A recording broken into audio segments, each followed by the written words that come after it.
everybody. Welcome back to the Dating After Divorce podcast. It has been a minute since I did a solo episode. I will be doing several of them between now and the end of the year. Can you believe it is already Thanksgiving here in the United States of 2022? So we really just have about 5 or 6 weeks left in the year, which is amazing and also kind of like concerning, like, oh my God, where did the year go? But I am so excited to be back doing solo episodes with you. I might still have a couple of interviews mixed in there, but you will have a few teaching episodes between now and the end of the year. I'm really excited to bring a lot of thoughts and learnings that I've had, really getting my clients over the hump with their dating journeys and into relationships where they feel safe, loved, nurtured, getting them all the way to commitment. I have learned so much this year. I have really dialed in my process. I have so many little thoughts here and there about things that women face when they are in this dating journey after divorce. I've had so many conversations this year. I'm just really, really excited to bring you my thoughts on a lot of things. So stay tuned between now and December 31st for probably a couple of episodes, maybe more, every week. Sharing with you lots of what I have learned and ideas that I have developed for the dating process that I have been working with on my clients throughout the year. Before I dive into today's topic, whether you're too picky or not picky enough, like that's almost the age-old question. It's every lady who is out there and hasn't met her person tends to get told she's too picky, and that's why. And then when a lady is settling or if she's in a relationship and her friends or the people around her don't approve of it, then she's told she's not picky enough. And there just always seems to be this dynamic where you're wrong either way. You're wrong always. And so I want to dive into that and share what it means to be too picky and not picky enough, how I use a funnel metaphor or analogy to help my clients think through how they are dating and what to do and how to know when they're being too picky and not picky enough. Before that, I do want to extend to you a very special invitation to a workshop that I am hosting on December 2nd. So this is a virtual workshop. It will be on Zoom, and it is all about how to heal your old relationship patterns so you can fall in love again.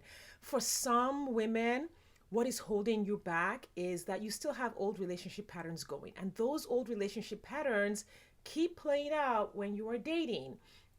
And if you have not done that work, you might not recognize that the old relationship patterns are playing out. Often my clients will come to me and say, I've done this work, I've done that work, I have been dating, I have this and that. And as we walk through their journey, I start to see where, even though they've done a lot of work in therapy and coaching and reading, there are still ways that their old relationship patterns are showing up in subtle ways when they're dating. Things that they didn't expect were still an issue come up triggered by dating, because most women will take time to heal and then go date. And if you think that you're completely healed, you won't realize that dating is a place where some stuff can get triggered again. So we'll be talking about what might happen along that journey, how old relationship patterns could be showing up when you were dating and maybe sabotaging your ability to meet your new partner. It's December 2nd. The workshop will hold online via Zoom at 6 p.m. to 7:30 p.m. Central Time. If you go to the show notes on this podcast episode, there is a link where you can register for the webinar, and then you'll get an email with the Zoom link. Put that on your calendar and join me for this event. I would love to have you there. I love meeting my podcast listeners. I love interacting with you. So please join. Again, the information for that will be in the show notes. If you're already on my email list, you will get the information via email just because you're on there. All right, so let's dive in. Are you too picky or are you not picky enough?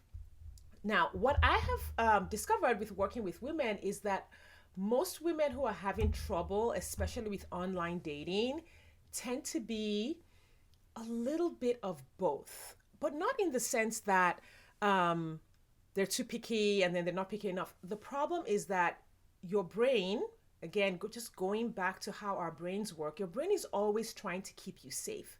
So you, as a higher being, highly intelligent, smart, with a growth mindset, you have goals, you have intentions, you want to go out into the world and expand your life. You want to meet people, you want to meet new potential partners, and then you want to meet the love of your life. You want to meet your soulmate. You want to meet that man who is on your wavelength, who gets you, you get him.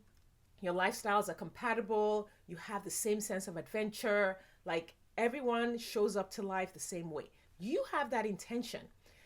What many don't realize is that the way our brains are designed for a completely different purpose. Your brain is not designed to help you find love.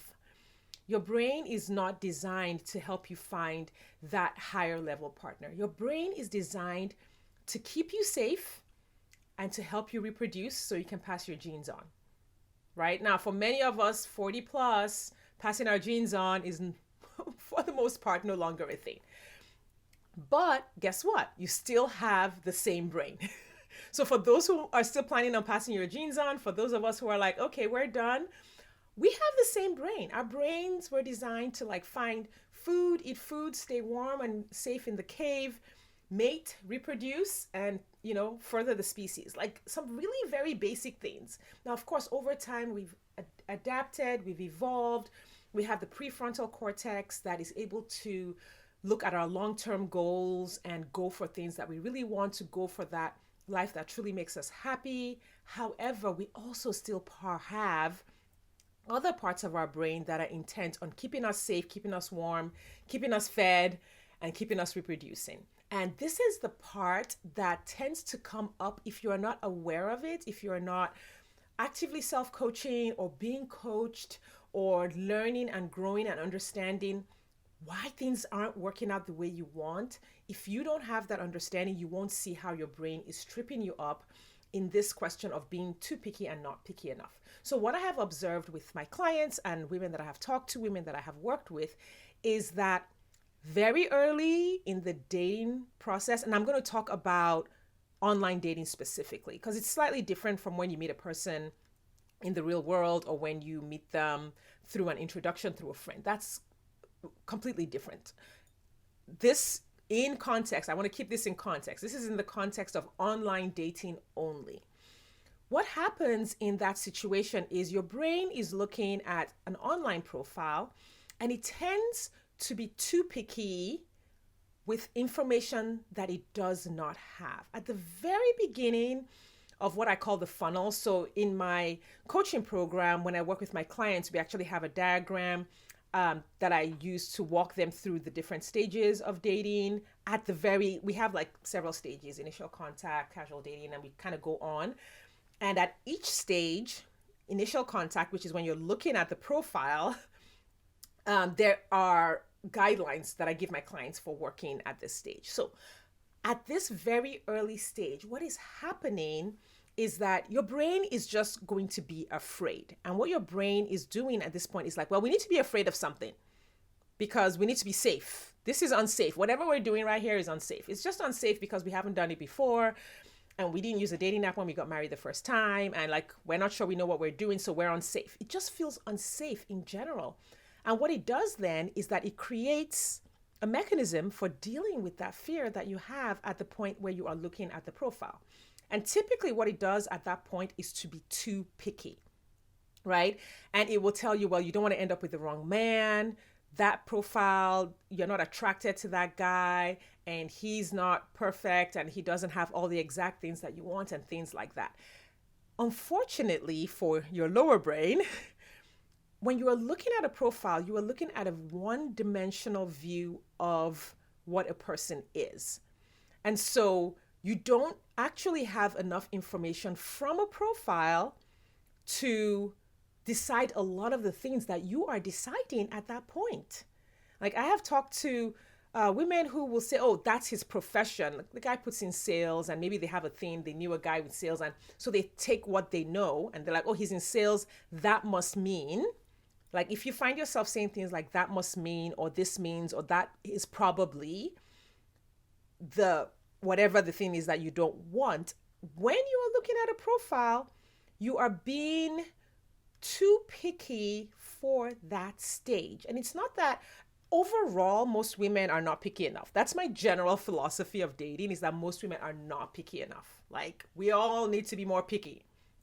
However, there are moments when your brain uses being more picky to trip you up because it's trying to keep you safe. So when you are looking at a profile on your 3-inch by 5-inch phone and you don't feel any attraction, your brain is telling you that you should be feeling attraction, but that's not how attraction works. There are like so many components to attraction, including physical attractiveness, similar values, likability, your emotional state in that. Like, there's like 5 components of attraction, most of which are not available to you when you are looking at a profile on your phone. It's just not there. So when you make a decision based on not feeling attraction on the phone, you are actually making a decision that you have no information for. And so that would fall under the bucket of, quote unquote, being too picky. You're being too picky at that stage because you actually don't have the information you need to make the decisions that you're making. Now, of course, there is a lot of nuance and a lot of context to this. I know people love to have formulas when we're dating. There are no formulas. You do not use what I'm saying here as a formula that you use in every single situation. What I do when I'm working with my clients one-on-one is that I sit with them, and literally we are on a Zoom call and I'm looking at the way they're making their decisions, and I can assist in pointing out where their brains are using confirmation bias, where it's falling into a fallacy, where it is making decisions or assumptions out of fear in that moment. And so this is something that I can't give you a general guideline for, but this, I've noticed that this happens, I would say probably 70% of the women I have worked with have this issue very early when they're looking at a dating profile, where the brain fills in a lot of stories. Like, our brains love stories, right? And so when we're looking at a person, we're telling ourselves a story. And when we don't have information, your brain automatically fills in what it thinks is happening on that person's profile.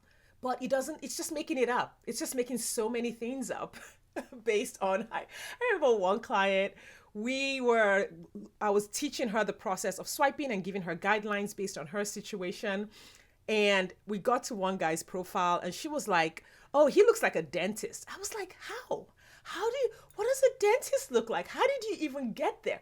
But that was her brain's automatic response. And it was because I don't know, she didn't really like what she was seeing in terms of his physical features. And she was like, he looks like a dentist and I don't like this. And I said, listen, you just notice that your brain is filling in the gaps here, and this will sabotage your journey because you're not noticing that your brain is telling a story. And I said, let's look up his profession. Your brain is so certain he's a dentist, and he was in sales. And I was like, listen, your brain is doing this here. When you slow down and work through this process, you'll realize just how frequently your brain tells you a story about what you were looking at, and tells you, you make decisions based on what you think is true, but literally your brain just made it up. It literally just made it up. Okay, so very early in the funnel, I think we tend to be too picky because the brain wants to keep you safe and it wants you to only pick the very, very, very perfect people. It's something that is a protective mechanism at that stage. If you have been very tentative and maybe somewhat anxious about your dating journey, you might find yourself doing this because your brain is being super nervous. Now, the other thing the brain does is, once you have gone on a first date with someone, your brain will not be picky enough. And literally, I watch women go from being extremely picky on the profile, and then at the time that they are now in physical contact with the person, they've sat across the coffee table and had coffee or gone to a couple of dinners, the brain at that point loosens up and then completely lowers the standard. And it's doing it for the same reasons as it did the first one, out of fear, right? And at this stage, because you are now in physical proximity of the person, your brain switches to, listen, he's a guy, he's got all the requisite parts, we just need to pass on our genes, he's good enough. This is okay. Or you start to feel afraid of not finding someone better. So maybe you meet someone, he's perfectly nice, he's good, but he doesn't really show up to life the way you want to.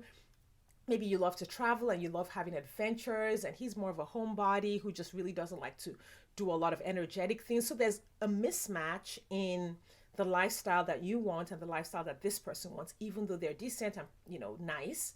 But your brain doesn't care about that. You care about that. Your higher self cares about that, but your lower brain doesn't care about your future happiness. Your lower brain cares about making a match. This is what got most of us into our first marriages where things went sour. We were young and naive, and our brains just took over and said, listen, let's just pick someone who who seems to have all the right body parts, and let's go and propagate the species. So at this stage, your brain is switching into, okay, we now have a human within our reach. Let's not let him go. It starts to slip into the fear of missing out. It starts to slip into scarcity.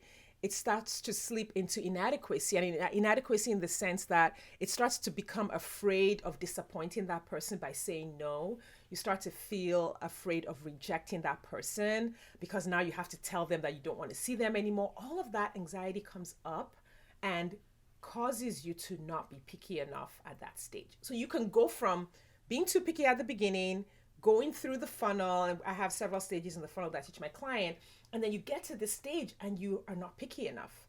So the dating journey, the ability to meet your partner, really requires doing the most effective things at the right time. And you need to know what those are.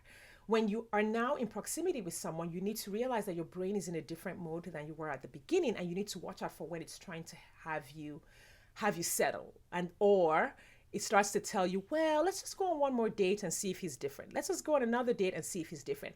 Now, isn't it interesting that when you are looking at basically what is the equivalent of a piece of paper, your brain will be like, oh, we know for sure what this guy is like, right? And it tells you to swipe left. And then when you're actually you're interacting with the person, and now you have concrete information that tells you he's probably a no, your brain starts to tell you, well, let's just see, and maybe I'm being too judgy, and maybe I'm being too picky, and maybe I should give him a chance, and all of that. And when you look at that higher, that wider perspective of the dating journey, you realize that this is something that has probably happened to you many, many, many times. And this lets you know why coaching is so important for dating. This is why understanding your brain, understanding how it works, not just the brain, like everyone's brain, but we all have commonalities and similarities in the way our brains are designed, but then you have your own specific way that your brain shows up. You have specific stories that your brain tells. You have specific concerns that you have your own specific way of seeing the world. You have your own personality. And all of these factors, when they're not examined in the context of the dating journey, can show up to trip you up. You could have certain requirements or certain external attributes that your brain is using as an assumption that if a person is this, then they are that. And those fallacies could lead you into a relationship that's not right for you, or keep you out of a relationship that could be amazing for you.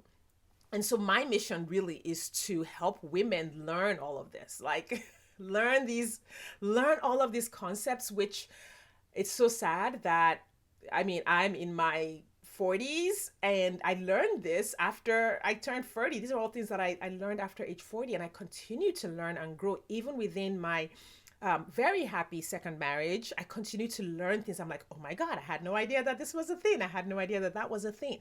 And I really am on a mission to make sure that these concepts are spread far and wide, and that women know that these are missing pieces in our dating journey, and also to work with and support women who are dating after a divorce in applying these concepts to their lives. So I do talk about them on the podcast, but it is within my coaching programs that I help women apply them line by line, every detail, every step of the way to their dating journey.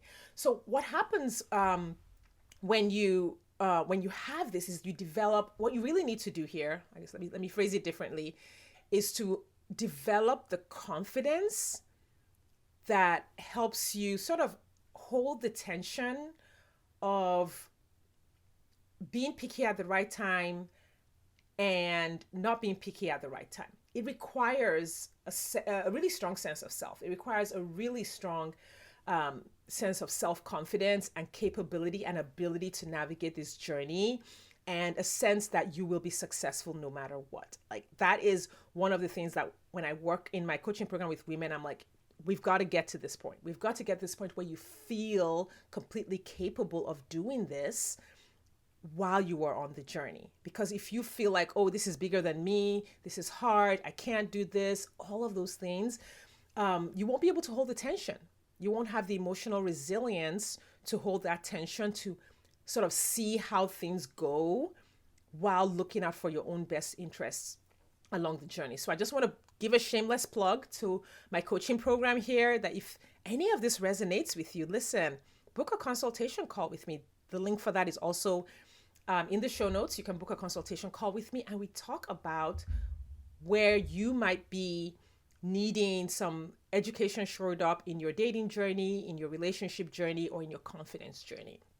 All right. So when you have that confidence, right, you will be willing to go through that dating process, sort of like that funnel, without the whole thing being emotionally charged. You won't feel the need to, like, oh my God, I gotta get it right. I gotta get it right. I gotta only swipe right on the most right profiles, right? You will have the confidence that, like, okay, well, if I do swipe right on someone who isn't suitable, I feel super confident and super at ease that I would be able to say no.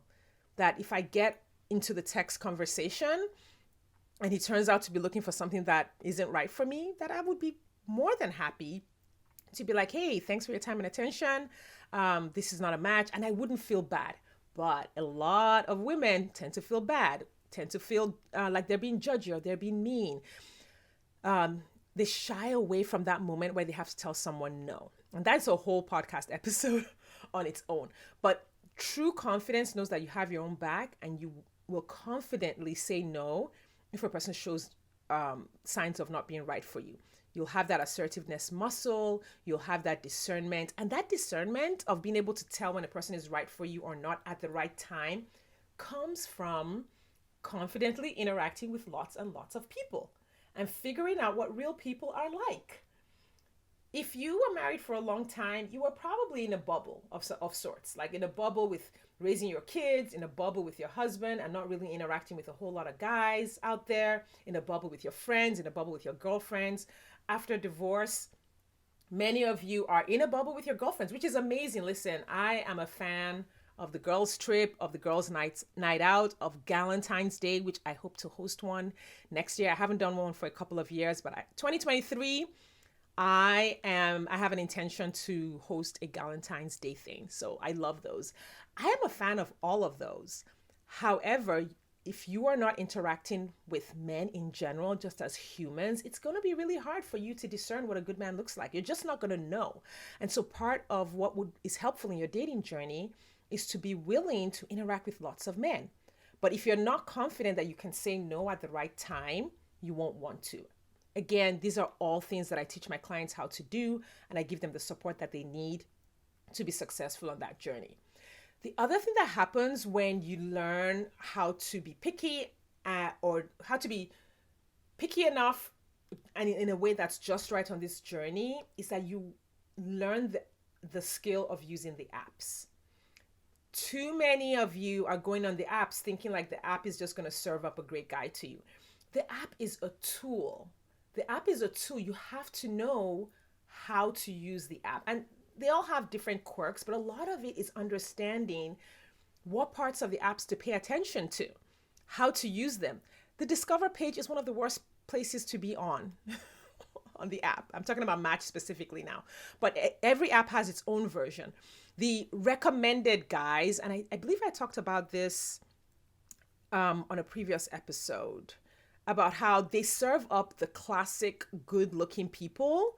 And so those people who are a very small number have a rush of people on them, so they never get back to most people. But your regular human, like yourself and myself, rarely get served up on those pages. And so we have a harder time finding each other. And because of that, the apps are sort of like the algorithm can work against you if you don't have an understanding of how the algorithm works and how you may be playing into um, the algorithm itself because of this thing of being too picky right at the beginning. Um, and many people also go on the apps thinking like it's going to be easy, it's going to be simple. Like I just go on there and then there's going to be a nice guy. And then if you go on there with that kind of naive thinking, you fall into the hands of the people who are just waiting there for like people to come on.